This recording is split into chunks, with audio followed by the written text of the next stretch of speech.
we'll just get straight into it. Paige, thank you so much for coming through. Thank you so much for having me, JC. You even brought some water, some Buchu Life. Buchu. Is that how you see? I never know how. From Pretoria, Buchu. I never know how to pronounce it. Yeah, Buchu water. So I actually just got some delivered from Jackson's, and I thought I might as well bring you some. Yo, this is good. What is this? Yeah, quite nice. And it's not too intense. That's the nice thing about it. Yes, no, it's nice, and it's also. 15 kilojoules is just negligible, so it doesn't matter. Yeah. Which is nice, because that's the problem with anything that tastes nice. You always just assume it's going to have calories. Yes. But it's nice to have something that, doesn't set you back in terms of what your calorie allowance might be for the day. Yeah. And it obviously tastes nice. So your whole life is what I've only seen you on social media, but so now I can finally meet you. It's basically holistic, all around. Like, it's not, one-dimensional. You're a multifaceted human. So do you want to introduce yourself? And, thank you so much for coming through. Thank you so much. Right, so my name is Paige Cassidy, otherwise known as the Yogi Paige. And, very holistic. I think also just health and conscious-wise. I think in all aspects of my life, only because we've all been through our own stuff. And 6 years ago, I actually went to rehab because I had a drug addiction. When I went there, I just realized I was a Mickey Mouse, but I got the fright of my life. And I think from there, it just made me feel that there's more to life than just being someone perfect. So in my head, because I come from a ballet background as well, I'm a perfectionist completely. But life is not that. Life is not perfect. Life is not peace, love, namaste all the time. I wish it was. Yeah. But my approach on life is honestly just to be real and raw and be honest when you're not in a good space. And when you are, you can just, I don't know.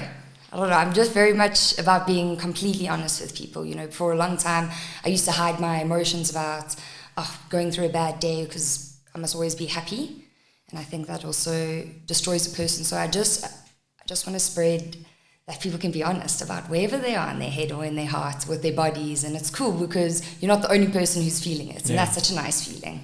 What is it? Universal to feel pain, to go through anguish, to experience a little bit of hardship. Everyone is going to.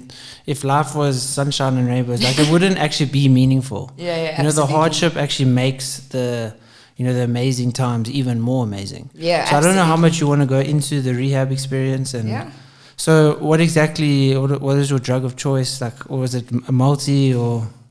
So to be dead honest with you, I'm not going to even say the drug of choice or anything like that, only because I think with any drug, and if you get stuck in there, because that's essentially what it is, for me, it was more the feeling of being numb and not experiencing my emotions or not going through it. And I think whatever drug you choose, and then I'm talking about street drugs now, it's the same downfall almost, so you just kind of watch the same thing happening to every person. And it was just, I was this golden child in school. I was a bit of a brown noser, and after school, I just always try to be like this perfect child, this golden child in my family's eyes.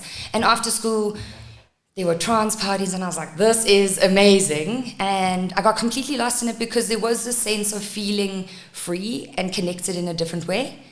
And the more and more I did it, the more it was more about numbing myself and not facing my realities. And by the end of it, I wasn't even the same person. I am very outgoing, very chatty, and I became this huge introvert. All I was doing was using at home. And I honestly just got to a space where things were really dark. If you're sleep deprived and you're taking any kind of drug, you're going to lose your fucking mind. Of course. So I was losing my mind, to be dead honest with you. I was keeping lots of secrets. I thought I was running away from people who were trying to help me, and always had this attitude of like, they don't know me, blah, blah, blah. And it just got really dark in my head, and I started experiencing really weird things, and it just got to a point where I said to myself, surely there's more to life. And I sent my parents a message on WhatsApp, and then I just put my phone off because I was shitting myself. And from there, my mom phoned me. Pardon? No, go ahead.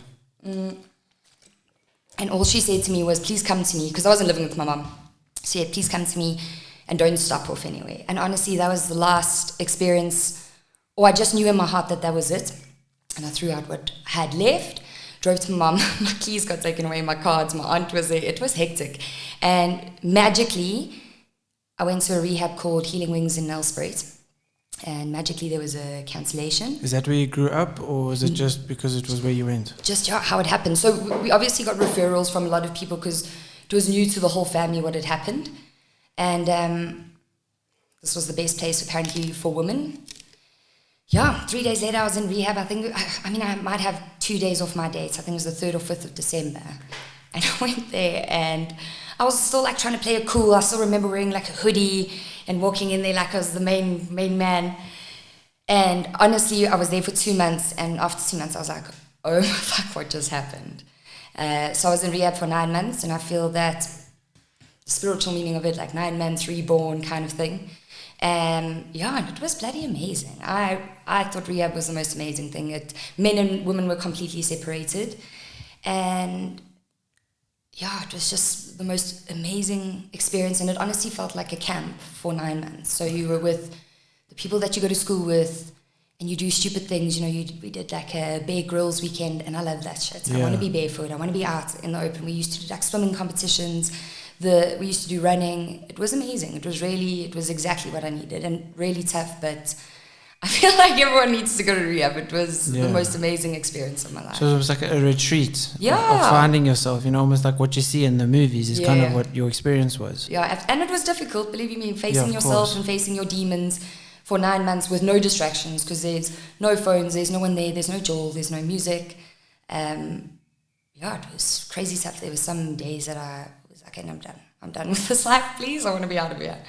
But very cool. And after those 9 months, was it kind of you had come to a point of like, okay, you're ready to go out into the world, or was it your own personal decision? So whilst I was there, I just knew that I couldn't once say to my parents like, oh, I want to come out now, because I really fucked up. I say I was a Mickey Mouse with the drug scene, but if I'd stayed any longer, I really would have got myself in shit. But I just felt it at like 7 months. I wanted more for my life. There was a moment in my head where I thought I was going to volunteer there, because you can be a volunteer and obviously help with the girls and stuff. But in my head, in my heart, and I am just this kid, I've always been, if I'm going to do something, I'm going to do it. There's no other option. And I got to a point where I was just like, okay, I'm very ready for this. And they also bless you out. So when they think you're ready, they'll bless you out, and they blessed me out. And that was the first time that I stood in front of guys, and after 9 months, I was like, oh my word. And I just said to the people when I left, I was like, you need to understand that you've stopped helping yourself. Now there's people to help you, so you have to let them. Yeah. And it was so cool. I loved it. And you say obviously you did ballet. When did you stop ballet, and when you started maybe using, was it because of your using that you stopped ballet, or how did stopping ballet come about? So I started ballet when I was 2, and I've always just been the performer child. My brother is the army boy, I am the performer. And I started when I was 2, and I finished ballet when I was about 16, because then I was also in high school, and I really didn't have a life. I did some ballet with the South African Ballet Company, and like you were saying, you can't train so much, especially as a child and as a teenage girl. You want to have a life. Yeah, of course. So 16, I was like, okay, I'm done. And then I really got involved with sports in school. So it was only after school when I was 21 that I think my whole life has obviously played a role to leading into that addictive behavior. But I think ballet, the part it played was this idea of being a perfect human. And I used to stand in front of the mirror and like see where you can lose weight and where can I be better, or where, only recently have I let my hair be curly, but I used to tie it back and put it in a bun all the time because I wanted to be perfect. And I think where it relates is, if people had asked me, are you okay? I'm always like, oh, I'm fine, I'm happy, I'm alive, blah, blah, blah. Where, maybe just was a nice lesson to realize that you don't always have to put a brave face in front of everyone. You're allowed a shit day, shit month. Well, it's something when someone asks you, like, how are you? You never truly actually say how you are. It's like, no, I'm cool, good thing. I'm great, fine, thanks, and you. Like, it's never actually, because it's such a superficial question, because that person's not actually really wanting to know how you are. And do you really want to know how they are? Exactly, because you might just stand there for an hour, but also that could be extremely beneficial for people to talk about, you know, the issues. And I'm sure that's obviously what you did in rehab, was talk about it. Yeah. And being in rehab, did you do a lot of meditation? Because obviously meditation most of the time goes hand in hand with yoga. Was rehab your experience and your exposure into yoga and possibly meditation, or how did you, you know, start? So ballet and yoga have a lot of the same discipline in the mind. Yoga's helped me so much because, you know, the body dysmorphia that I had in my head, yoga's really shown me amazing things. So we did some kind of meditations in some of my ballet classes with some teachers, and that was really amazing. My mom's very big into meditation, and Crystal, she's like a little gypsy hippie lady. So I think the reason, when I got out of rehab, I was doing Pilates in rehab, and then when I got out, I started doing yoga with a teacher by the name of Geraldine Anderson, and she's like a strong, fierce woman. She's got quads, and she was a power lifter, and she just changed my perception on my own body image, because, you know, I'm naturally a muscular girl, and in ballet, that's not what you're supposed to be seen as. You need to be this tall, elegant, tall lady, and I was never that human, you know. So I think ballet played a part of sometimes the way you see yourself isn't always that healthy, you know. And then food, also the same thing. You'll be eating a rice cake and drinking a tab for the day. That's a bizarre way to think that's healthy. Or, you know, well, I mean, if you think about it, I've done several yoga classes where, like, I can do an hour of gym, that's fine, but then I go do an hour of heated yoga, and by the end of it, I burnt far more calories than I would have in the gym. I've, you know, moved body parts and felt muscles that I've never truly actually, you know, tried to develop and work in the gym. And I mean, you just truly see how weight training is so, and that's obviously why I want you on, because my following is predominantly maybe based on, you know, weight training and sculpting the body to look bigger almost.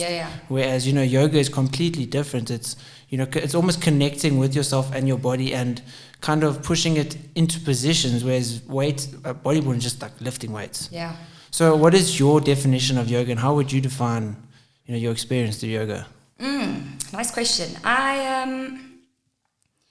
I think yoga is a very personal thing. You know, my yoga classes are really different. I've always been one person who's got a very loud voice, and I'm very motivating. So in my classes, I'll be swearing, and I'll be like, come on, talk to your demons. And, you know, so I really enjoy when guys come to my classes, even more so when the guys come with like vests and their nipples out and they walk in. I'm like, oh, I'm going to hurt you today.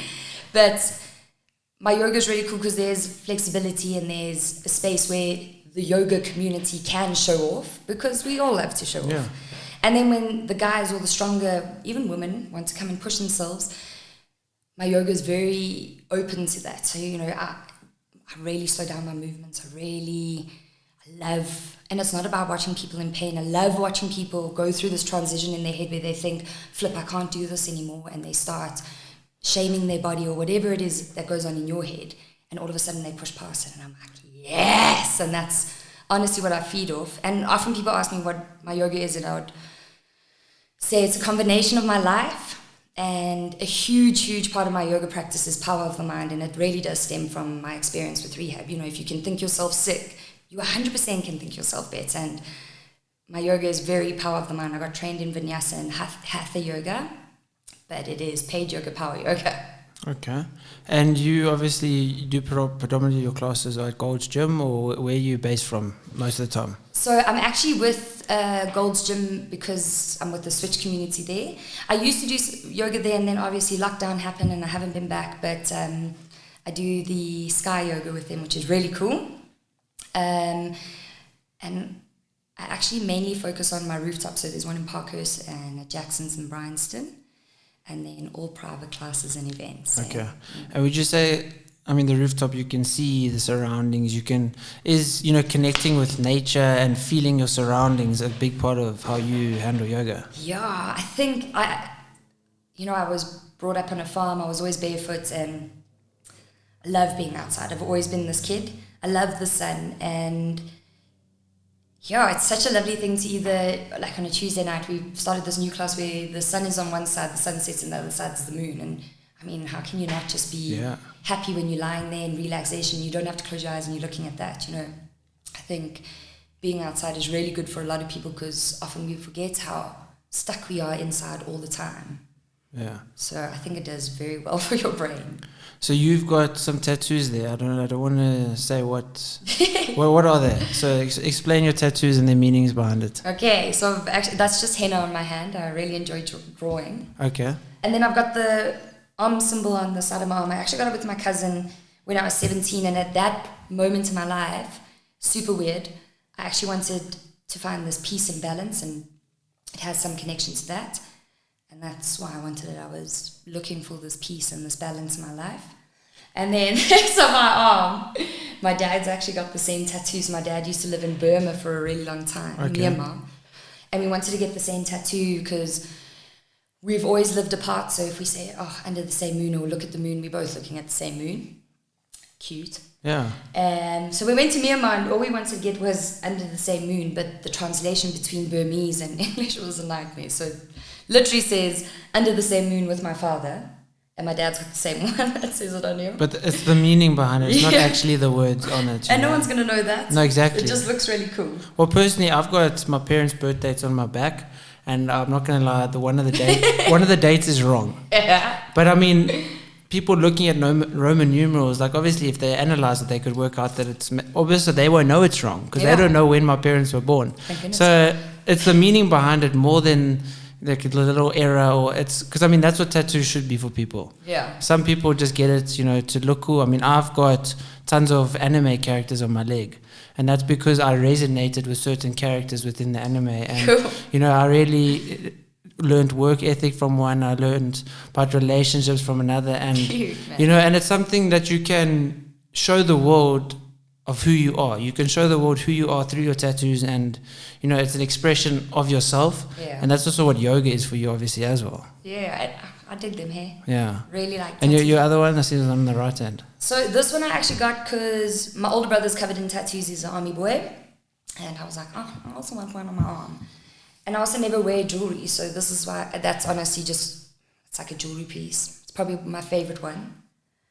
And then I've got loads. I've got on my chest here. Okay. That was probably the most painful tattoo I've ever done. I can only imagine. Yeah, never again. And I even wanted it to go up on my chest, and I wasn't able to handle that. And then I've got my parents' name in Arabic on my ribs. And then I've got on my neck here, Promise to Love. And that was just for me and my little brother. When he was little, I used to say if he was lying to me, then I'd be like, Promise to Love. And then he'd... Okay. And then I've got a little heart on my ankle because of my aunt. I've got a koi on my hip because of my baby cousin. So this is my mom's sister. She passed away like 10 years ago. And then I've got this also. This was a friend of mine. Super cool. She does hand-poked tattoos in Cape Town. She's also just a really vibey woman. So that was by her, and that's also for my little cousin. And then my favorite tattoo. Can I say that? Of course. I was 16, and my dad told me not to get a tattoo, but I got one. And that is? You can take a guess. I won't take offense. You see, I was thinking a spider initially. Yeah, listen, I've had spiders, octopus, seaweed, whatever you want it to be. It's actually a fairy. A fairy? Yeah. So there's her one arm. We can take a photo, and there's the other arm. There's her head and like the feelers. Yes. There's her wings, and then there's the one leg and the other leg. So she's almost flying like. Okay. Yeah, that's and why. Was it where did you go when you got that one? Was it kind of just the spur of the moment? I'm getting this, or how was it? Yes. So I wanted a tattoo. I can be quite an impatient human being. Wanted a tattoo. My mom's like, "Yo, I can get one." Went with my mom's friend, got this, chose it at a tattoo shop, and I think just old ink, really badly done, ran into my leg, and now I have. And it even gets. But it's a story, and it's the meaning behind it. I mean, and also it's ankles. I mean, yeah. Like, who's gonna look at your ankle and be like, "Yo, look how bad her tattoo is"? Who cares? I'm sure, no, but lots of people have asked me like, "What is that on your leg?" I'm like, "Oh, whatever you want it to be." Exactly, or that's with what parents, tattoos then are. I show their kids, and I'm like, "This is why you don't get tattoos when you're young, eh?" Yeah, I also was very. I wasn't hesitant to get tattoos. I'm a very impulsive person. If I say I want this, I'll get it. You know, if I say. Like, I was actually talking to my mom the other day. She's getting a new car, and I was thinking, like, but I asked her, do you want what if they don't bring you the color you want? She's like, no, then I'll wait till next year when they can get it. Yeah. But for myself, I'm so impatient that even if I don't want that color, just to be able to get that new car now, I can't wait till next year. Yeah. And I mean, that's who I am as a person, is just so impatient. And yoga taught you patience? Can it? Because obviously, I mean, I've done maybe 2 yoga classes in my life. So, what does yoga teach the people doing it? Obviously, flexibility. What do you try, teach people through your yoga classes? So I've been very fortunate enough. When I traveled to Burma, I went and meditated with the monks there. It was out of this world experience. It's unexplainable. They also didn't speak English, so it was a really crazy experience to be able to sit in this monastery, and it's out in the middle of nowhere. It was magnificent, and you hear them chant, and that was amazing. But in Burma, I got taught about meditation, and they say that you need to find a quiet space. So for them, it was a cave. But find a quiet space where there's no noise and then meditate. And it's very simply how I'm putting it, but the way that they say it is, imagine that when your brain gets busy, so we're sitting here and we must close our eyes and meditate, and your brain's like, la, la, la, la, and then it runs off with its thoughts. You must pick up your brain, put it back on your nose. So that's the way they explained it. And then, you picture yourself doing that? Yeah. Okay. My brain's very imaginative.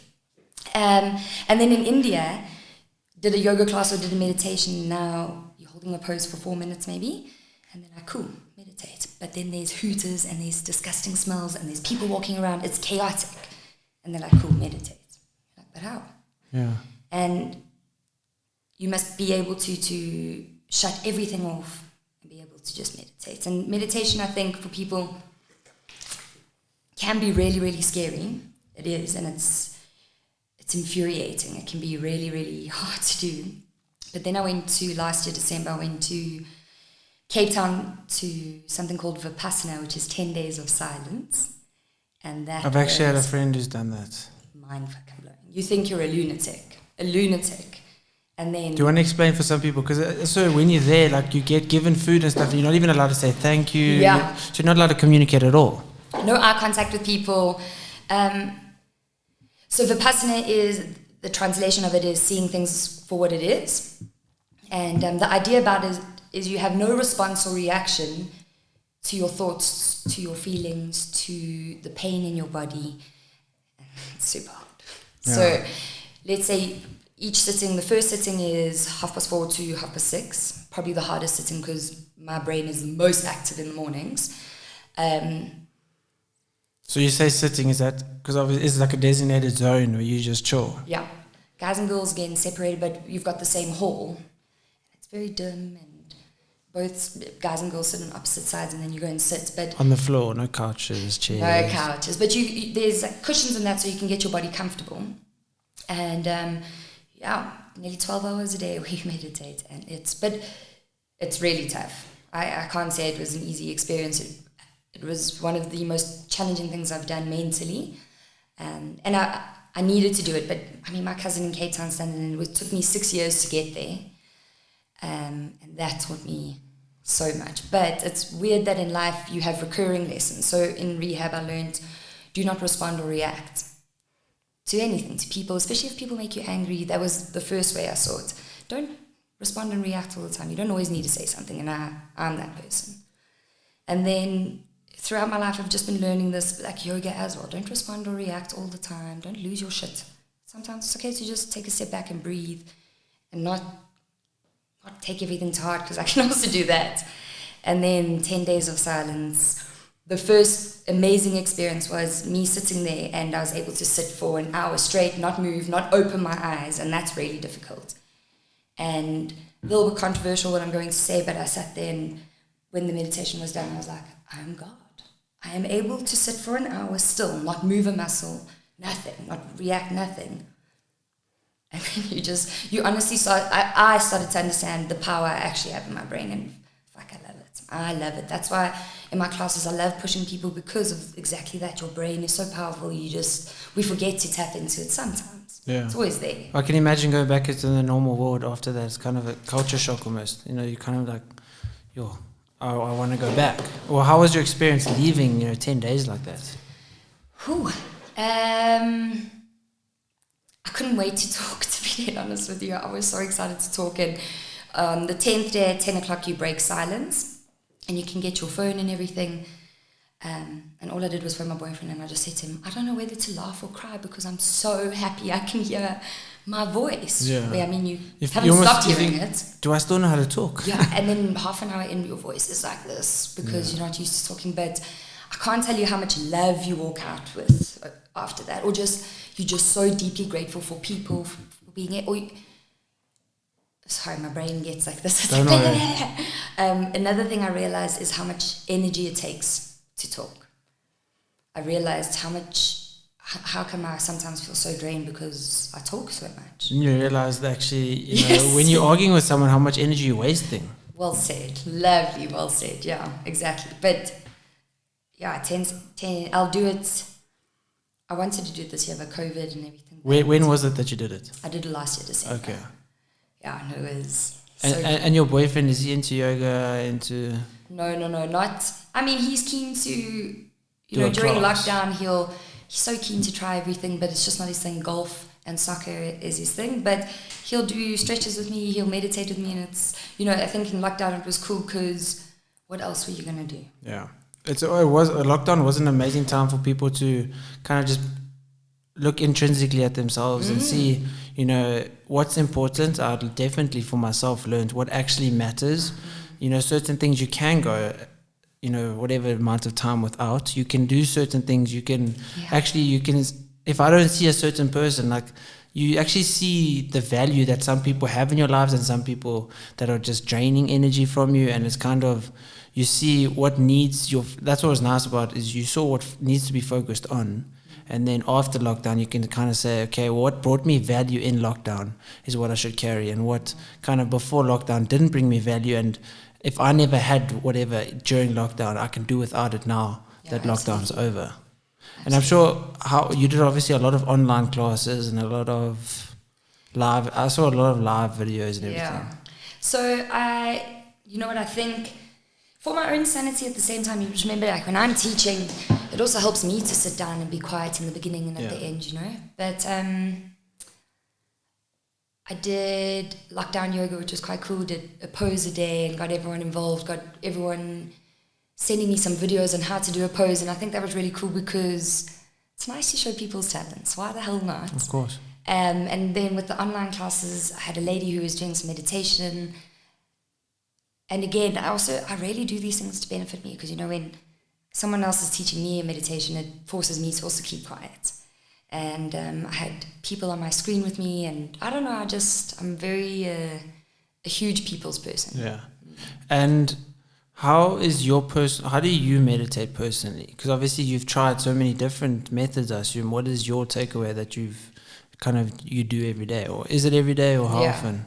So I'm a lot more stricter now that I've done the 10 days of silence about meditating. And that's the thing, meditation doesn't necessarily mean you have to sit somewhere and go and meditate. So I use the Vipassana technique, especially when I go to bed, because my brain can be really busy. It sometimes has like these crazy images that pop up and it won't stop. And, especially if you've got a lot going on, you need to just stop your thoughts before you go to bed. So before I go to bed, I do Vipassana technique, which the quick of it is you scan your body from head to toe to head without a response or a reaction. So you don't have to be like, oh, my hip's so sore because I damaged it too. You just, maybe they're sore, okay. And then it really just depends on my mood. Like sometimes I can work with breathing. So then I would work with a yogic breath. So it's big breathing, long inhales, long exhales. And sometimes I use that technique of picking up my brain, putting it on my nose. When it comes to sitting and there's noises around me, it doesn't even bug me anymore. Really, not one noise can faze me. I have selective hearing. In school when they're like, oh, you have selective hearing. Completely. When your boyfriend talks, you have selective hearing. I know. I've been accused of that several times. So it's there. You just need to tune it in the right way. Yeah, that's the wrong way. Don't worry, I still do it. I'm like, oh, I'm sorry, I'm upstairs, I can't hear you. So for someone getting into yoga, how should they start? Obviously, just go and try a class. Yeah, I think, also you do have to be aware of the kind of yoga class you're going into, because there are some teachers that are very strict in the way that they teach, and that's just their thing. So if you're looking for strict repetitive, I would imagine, I'm just giving an example, there's so many to try, but Bikram, because it's kind of the same thing, and that's what your brain digs. You need to do that stuff. Personally, not my thing. My body overheats so much, so not my thing. But try a beginner's class first. And it also depends on what you're looking for. Hey, if you are looking for like soft, gentle relaxation, there is those classes available. And you know, some people aren't looking for that. Some people are looking for a workout. Yeah. Then you should definitely come to my class. Okay. And I mean, my classes are open to everyone. I have people who are very yoga community, and that's what they do, and I let them do their thing. But there's also so many different people who, there's a guy that he's only recently been there, and he's a youngster, just went to rehab, and you can see in his eyes that he wants better, which is so cool. And then he comes and he struggles, but he does not stop trying. And it's so cool to have that on the rooftop, because he is there doing that and people can see he's struggling, but then he's just motivating everyone. Yeah. You know, so my classes are really open to everyone, and there's just the most amazing inspiration on that rooftop. So I would say I think that's the big thing about yoga is people assume, some people, that yoga isn't intimidating for, you know, beginners. Whereas, like, if you think about gym, there's so many people that are intimidated to go and lift weights because it's like a testosterone-driven thing. Yeah. But I mean, the same amount of people are as hesitant to go to yoga because it's also a mental, intrinsic experience. And sometimes it's also just embarrassing because flexibility is still a physical attribute, and, you know, getting your body to work certain muscles that you're not going to work while you're gymming is also, you know, obviously it's scary. I mean, I know when I went to that one class, I was in Cape Town, I was very hesitant to do it. And the experience afterwards, I was like, yo, I really like this. This was awesome. And it's not like you bring your pillow and sleep during the class. Yeah, but obviously, you say it, there's different classes and some might not be as physically straining as others, but you know, that's why different strokes for different oaks. You find what you like and you kind of go from there. It's also what I wanted to say is, you know, people just, you know it with your work as well, people dig you and some people don't. Yeah. And really that is what it is about the yoga community. You know, people find teachers that they just absolutely love, and I've had people come to my classes and hate me. And it just is, you know, that's just what it is. I think my yoga is just different because I think there's very much, you know, if you had to imagine me on a microphone at Switch, it's kind of like in a yoga class. I'm like, come on, you can do this. Yeah, some people don't want to be or almost encouraged. Some people just want it to be, you know, like it's elevator music in the background. Yeah, ding, ding, ding. Listen, I have two friends that have said to me, your yoga's not my thing because I don't want you telling me what to do. And I'm like, cool, that's fine. And I mean, but I think the majority want to be told what to do because, I mean, if you're the instructor, you're the person that knows what to do.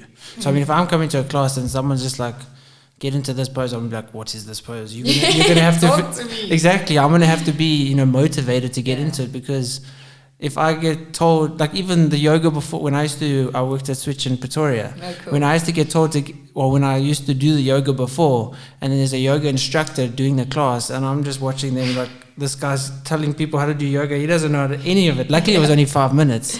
But also, I mean, it's an art, and it's your body making different art shapes and forms, and it's actually beautiful. I think yoga is also quite an amazing thing because you really do... you're going to have to come to one of my classes. Yeah, that's fine. You. So often I'll say to people, like, close your eyes and feel your body, because we'll be in a mirror or you're just looking at yourself all the time, which is important. But sometimes it is really good to close your eyes and just feel, okay, you've got an injury. So you can sit down, and for me, often it's my right hip. I've been struggling for a really long time, my own doing. But I'll sit in meditation, then I can feel my hip, then I can sit there and be like, okay, but also what's it telling me? Because an injury is not a bad thing. Your body's telling you, hey. And the same thing with yoga, like all of a sudden you feel, you know, you hear the most ridiculous things in yoga, like move your body parts out of the way, and you're like, what the fuck are they talking about? And you really can, you know, you can start like shifting and twisting, and that is a crazy experience because you really start to understand what your body can do. And that's really, really cool. Well, you spoke earlier about, you know, your body, your mind being able to almost control the outcomes of your, like you say, the pain in your hip. Do you believe in like consciously like trying to improve it, and your body will respond to, you know, your brain telling it to improve? Oh, I think when it comes to my hip, there's so many aspects to it. So I damaged my hip in CrossFit, and it was honestly the combination of I'm a strong girl. I'm also very competitive, so I want to lift heavy and lift quickly. And I was doing that, stupid. But I'm also overly flexible, so, in a squat position where I don't have that pause by the hips, I go over it. That's where I damaged my hip. And I'm not going to lie to you. I do like showing off. I like to show that I'm a strong, powerful, slow yogi athlete. Yes. But now at the moment, what my hip is really teaching me is that I have to slow down. This is why I went to 10 days of silence. And now I'm really learning, because I'm also still a young teacher, and, there is just this part of me that I do want to show my students, like, look at me. Yes. But now my hip is really teaching me that I can't do that. So I can't externally rotate. I can't show off all the time. I have to warm up before I do something. And what a humbling experience to slow down, because that's also why there's pain in my hip. And also a really amazing experience that I don't have to show off in order for people to understand that I'm a good teacher, and it's a freaking hard lesson. Even when I said it, I was like, but I must. Yeah. So I think my hip, if anything, is not about my brain saying like, oh, but you're okay. It's more my brain getting to a place where I don't ignore it anymore. And I'm actually starting to listen to my body and be like, okay, I'm sorry I haven't been listening. Yeah. But I'm listening now because I'm also really against surgery or anything like that. I will fix it. Well, I've watched several podcasts where people talk about like the healing power of the brain. And like if you truly just sit down, or you don't have to sit down, but if you truly focus on the issue and you truly look at what is wrong, you can almost kind of consciously bring about some sort of healing. Yeah. And it's kind of like, if you think about anything, it's like a placebo effect. If you truly believe that something is the way it is, if you're always thinking about a red car, you're always going to see red cars. Yeah, absolutely. It's kind of, if you tell yourself, I'm fine, your body kind of starts to believe you. So reversed for me, so that's what I'm getting the mindset in. Instead of saying, so I will say in a class, oh guys, I can't do the movement because of my gammy hip. I mean, what a terrible thing to say about my hip. And I keep saying, like, oh, my bad hip, for nearly 3 years. So they're both feeling each other. Yeah. My body's feeling my brain's feeling my body. And that's what I'm saying, is that's what I've needed to switch, is stop saying these kinds of things about my hip and just listen to it. Because it's also, I mean, that's why I said the hip has so much more, if you go into the spiritual thing, hips are all about moving forward. Hips are about storing energy, storing control, and I'm a huge control freak. And there's lots of emotions stored in hips, so my hip is there telling me a lesson, and I better start listening to it also. So have you learned about, like you say, like the hips known for like storage of energy and everything, have you learned about like pressure points in the body, and have you gone into any detail on that in terms of like, people say when you got a headache, rub yourself here. Like, is that something that you did when you were studying yoga and meditation at all? So I did. I'm actually a qualified cupping therapist. That's what these marks are on my legs. Big into cupping. Really enjoy needles. It's not my favorite thing in my hip because it really does hurt. But so alternative medicine for the hip. Absolutely. I can't even remember your question. I'm sorry. No, it's fine. Like, I don't know if it's a Chinese belief or something, or if it's a universal belief. I don't know. But they're saying if you're hungry, rub your earlobe or something, and then your appetite will be suppressed. Well, please. Because see, like that kind of stuff, I don't know how true that is, but I mean, like if I rub here, and if I've got a headache, I think the pain kind of just feels, because of my hand stuff, you're rubbing here, it's kind of take your thought process away from your headache to your hand. And I mean, I think that's also difficult to say, like, okay, if you have this sort of, feeling, rub your heel. Like, I don't know how exactly, that kind of stuff corresponds. I actually have a friend, she's a doctor, and I enjoy speaking with her because she is very Western beliefs, but very open to the other kind of thing. So I tried cupping on her, and she was like, yeah, amazing. Yeah. And I do believe, so let's say fever blisters, I used to get them all the time as a kid, and there's a book, I think it's Louise Hayes, and she said it's called like You Can Heal Your Life, and she talks about these ailments in your body and what it actually, not what it actually relates to, but what it could relate to. So fever blisters, holding on to words of anger. So I think there's some relation in some of the stuff, but you also just, You know, I can't keep being like, oh, my hip is just my past, Yeah, just yeah. ignore it. You know, you still have to do the recovery work. You still have to do the strengthening work. Same thing, like if you have 7 fever blisters on your face, you're not just going to leave it and be like, oh, it's my words of anger. I'm just going to scream them out and I'll be fine. Yeah. You know, you still have to treat it from both ends. But I think if you're willing to look at my hip injury, it's honestly, and it's my right side of my body. I'm very like masculine in a way. So it's also just telling me to take a step back. And if I don't listen, I promise you my hip hurts even more. No, of course. So I think there's always a fine balance with saying like, my hip is sore, but I can push through it. And like, as you say, like you kind of say, guys, I can't do this. My hip's sore. Like you kind of have to do that to a point because you can't almost trick yourself into my hip's not sore. Let me do the move and you're going to just injure yourself more possibly. Yeah, absolutely. Well, Paige, thank you so much for coming on. I really appreciate it. And I'm definitely going to be coming to one of your classes. So you let me know when and I'll be there. Thank you so much for having me. Of course. And thank you guys for listening. Thank you, everybody. Don't you see that I need you so